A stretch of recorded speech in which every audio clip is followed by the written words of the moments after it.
everyone. Thank you so much for this opportunity to discuss this aggressive women cancer and to bring all African researchers together so we can go ahead and make more progress in this field. In this perspective, I would like to thank Dr. Nazik Hamad for bringing all African researchers today so we can discuss ideas and projects and maybe some further collaborations. So my talk today, which is recorded, and I will be very happy to take all the questions during online meeting, is gonna talk about ovarian cancer research in Morocco based on my humble experience in this perspective. First, I have now conflicts of interest to declare. And if you want to have a look about where I do live and where I do research on ovarian cancer, in fact, it's a city called Wajda, and it is located in the northeast region of Morocco. And I think the best thing to start with during this presentation is this. In fact, you do know that high-income countries really do not care about our issues. So we need to resolve our problems ourselves and do research to improve our patient care. I think the best way is to develop clinical and translational research that is affordable for our under-resourced setting and that can change our daily practice in LMICs, which is a thing that is really urgently needed. Before taking ovarian cancer as my research topic, in fact, I conducted a bibliometric analysis to see what has been done about ovarian cancer in Morocco, and I demonstrated based on this bibliometric research that nothing is there. So it's a neglected cancer, and as you can see here in my slide, most of research that was published on ovarian cancer was dominated by case reports, and there are only few original studies and reviews on ovarian cancer the day I started to work about ovarian cancer. And when checking those original studies, I discovered that they really don't contain any patients with ovarian cancer, but they were all breast cancer patients. And of course, the number of publications as compared to our friends from Africa was very low. So this was a very important motivation for me. So I took it as a research topic to improve this field in our setting and to provide more research on ovarian cancer with what I had in my hands. Also, I found that regarding gender disparities, female scientists were mainly first authors, but rarely as leading principal investigators.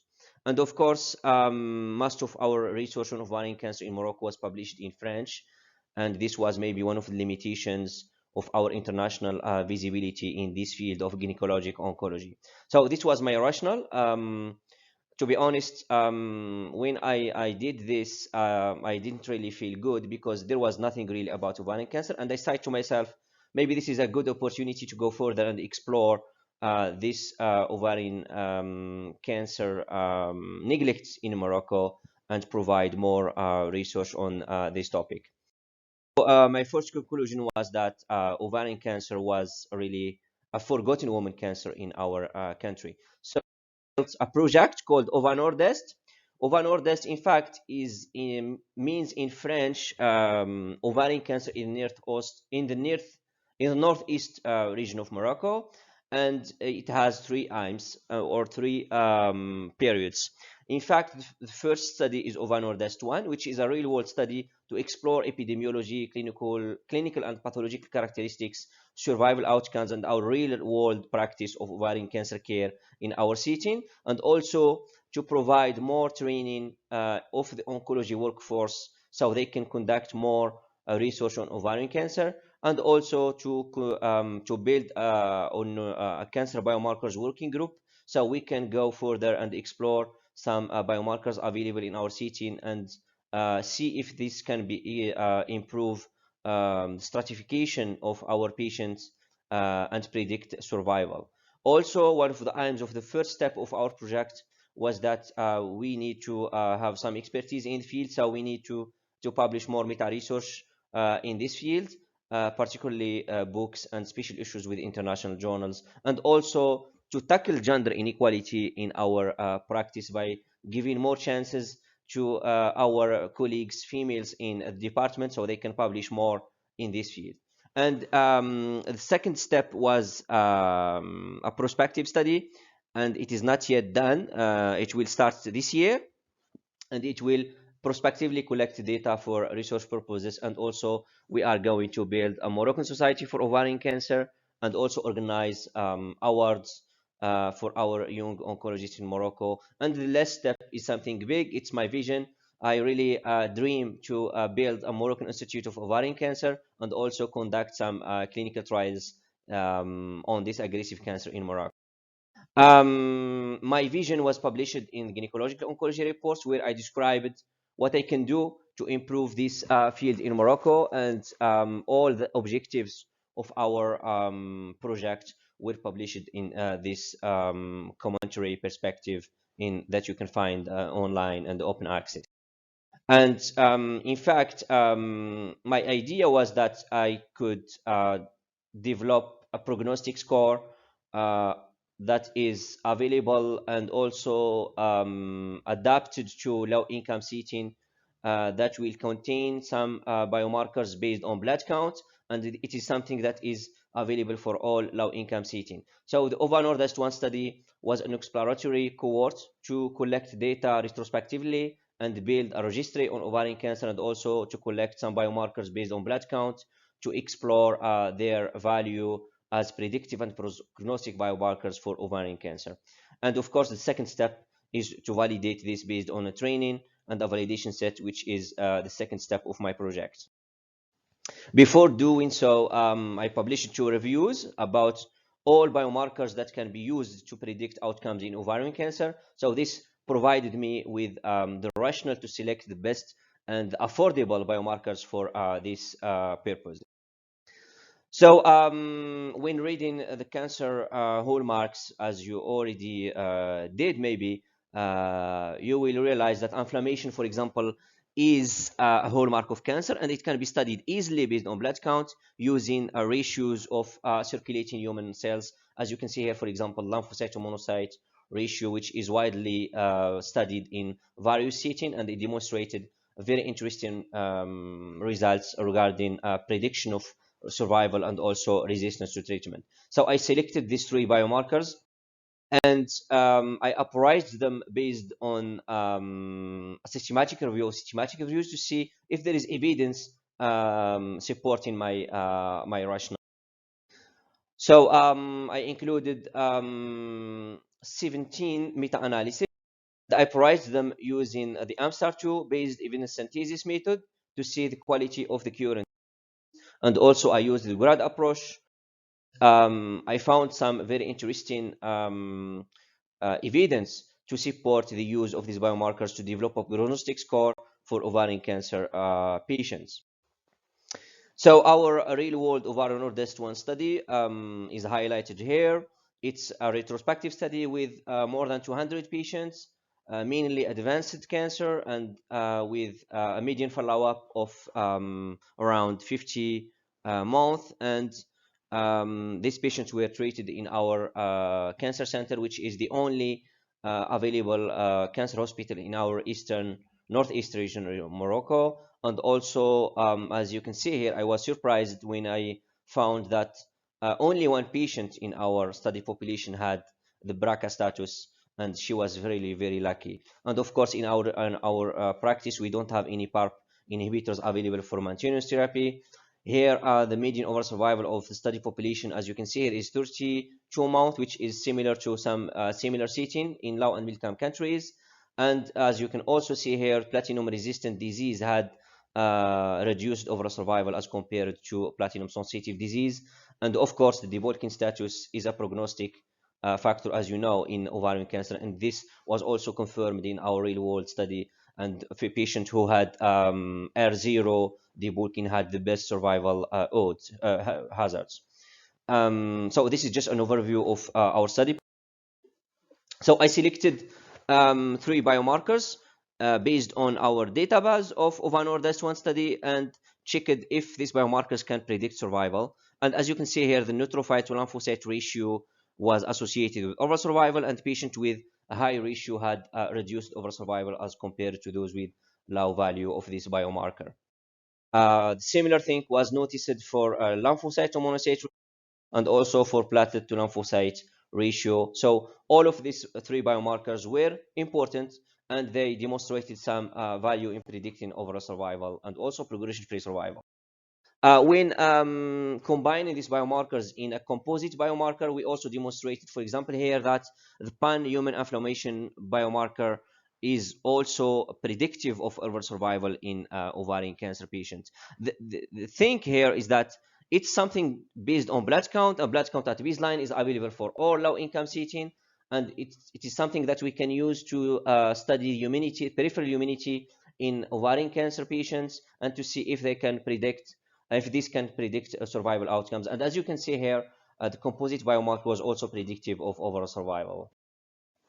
To go further in this project, I published a book on ovarian cancer biomarkers to have more expertise in this field. So I was very lucky when that we did some progress in this particular field, which was really neglected in Morocco. We published a book on ovarian cancer and also two special issues with seminars in cancer biology and current direct targets on platinum-resistant ovarian.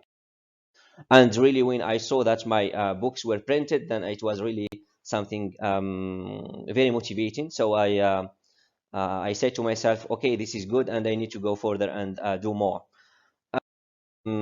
In fact, when seeing a special issue, for example, on platinum-resistant ovarian cancer, you will realize that we published reviews and critical reviews about emerging topics such as, for example, the novel origins of ovarian cancer, the importance of antibody drug conjugates for ovarian cancer, for example, in platinum-resistant and this approach of using biomarkers for end research setting, which are affordable and available in all low-income setting to do research on ovarian cancer, was published as a vision with the ASCO. So if you want to take a look about all of this, just have a look at the ASCO connection, where you will find all the details of my vision to develop prognostic scores and biomarkers in low-income setting with what is available in our hands.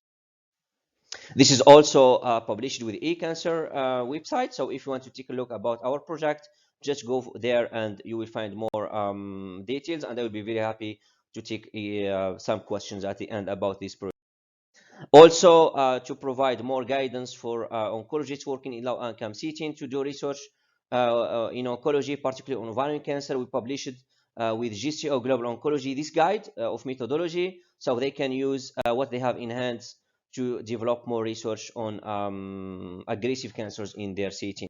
When I saw that we were well classified as young researchers based on the ExpertScape website, I was really very happy because we did great. Now we are. I was one of the most famous young scientists working ovarian cancer in Africa, and this was really very motivating. The second part of our project was about tackling gender inequity. As I said, in our bibliometric study, we demonstrated that females were not well represented in publication on ovarian cancer. So one of the aims of our project was also to tackle this and provide some solutions. And this is in line with this famous bibliometric study published by my colleague, Dr. Mariam Motibi, who demonstrated that in Morocco, for example, here, females are not really well represented in oncology publications as compared to males. And I think this is something similar to all African cities. And of course, when you have more females in your team, you have more, you have a greater chances to have performance research. So one of the aims of my project was to give more chances to women to conduct research on ovarian. And one of the examples here that illustrates my vision is that I gave the whole database of my Over-Nordest to young residents in medical oncology, so they can publish from there on ovarian. And here, this is Dr. Ikram Kharmash, which is a resident with us in our Department of Medical Oncology, who presented some data from our database. So she had access to this database, so she can publish from there. and it was based on our mentorship, so we can help young female scientists to publish and go further in their projects on ovarian cancer. And she demonstrated that for example, systemic inflammation index was predictive of survival, and she did great when she wrote the paper, and now it is under review. So was just based on our idea. We shared the database of our Over-Nordest study with female scientists, and then they could publish with our mentorship and supervision. And of course, I think when bringing together the field of ovarian cancer and gender inequity, I think it's a good thing. Ovarian cancer is a neglected cancer. Women are neglected, so giving them the chance to work on ovarian cancer is a good idea. And also, I was very highly involved in providing training for young scientists in our setting to do research on cancer, because if you want to do research on ovarian cancer, you need to train young residents and oncologists to have the best standards in the field of methodology so they can go forward. I was very happy when in fact, I put this as one of my my main objectives for my research and also for my project. And during this, I provided seminars, training workshops, and mentorship for our medical doctors and PhD students so they can do great in the field of ovarian cancer. And of course, I also tried to study some research integrity issues in the field, because we cannot really progress in the field of ovarian cancer without preventing issues related to cancer research, like here, for example, predatory publishing in oncology. And we demonstrated that some of the research from African scientists are published in predatory journals, and this is not acceptable. We need to publish our data from our patients in good journals, and I think the best way is to do research on this field of research integrity and share our vision. In this perspective, we diagnosed the problem. We know that African scientists and also Moroccan scientists publish in predatory journals, and we provided training on research integrity based on distance education, French, also in English for our Moroccan institutions, and also for some of our colleagues in Africa based on the CMRA initiative. So this experience in preventing our research to be published in predatory journals using distance education allowed us to publish this experience in International Journal of Research of Educational Integrity, where we described our experience in tackling this issue. And of course, I explored more research integrity issues in our setting. For example, here, plagiarism. And I was very happy when I see that my colleagues now are not doing really plagiarism. They know how to write, how to criticize literature, how to apprise the evidence, and then they can do accurate research. So this year, I was very happy when I declared that the first study of Over-Nordest 1 was declared done. So all the objectives of our Over-Nordest 1 study are here, and I could alone respond to this urgent need to have the Over-Nordest 1 study about real-world practice of ovarian cancer care, about training young oncology workforce, publishing books, developing the cancer biomarkers working group, tackling gender inequity. So now, starting from this year, this is Over-Nordest 2, which will be prospective to enroll more patients and to study accurately this previous topic. And of course, starting from today, we are going to organize a Rising Star in Cancer Research Awards, Best Article Ovarian Cancer Award to encourage young scientists to do research on ovarian cancer, and also to provide more meta-research internships for our young oncologists so they can go further in their projects on ovarian cancer. And of course, this was just a summary. I am not someone who like perfection, because really we can never reach it, but I try to do with what I had in my. And I have some personal perspectives before ending this presentation to share with you. In fact, during this project, I've never received any public or private funding to build my project. All activities were self-funded based on my small salary. And you know, we are all going to die, and we should not leave any money in the bank. So I really believe in this. If I have some money, then I need to invest it in research, because our patients deserve and merit more research on this aggressive cancer. And sometimes, you know, small amounts we do have can do a lot of cancer research by developing individual initiatives with what we have in our hands. So this was really a personal and an individual project. When I discovered that this is a neglected cancer, then I tried to do my best with what I had in. And before ending the presentation, I know that I took more time. In fact, this slide is from 2015 when I was a medical student and I was doing workshops for young scientists, and I was talking them about the aortic congress to be held in Morocco in Marrakesh, and I said you need to submit something to the aortic. So I knew about the aortic earlier in my medical studies when I was a student. I think the aortic now need to invest more in attracting more medical students to the field of research and oncology, so we can fight against this shortage of clinicians in low income countries. Are my acknowledgement.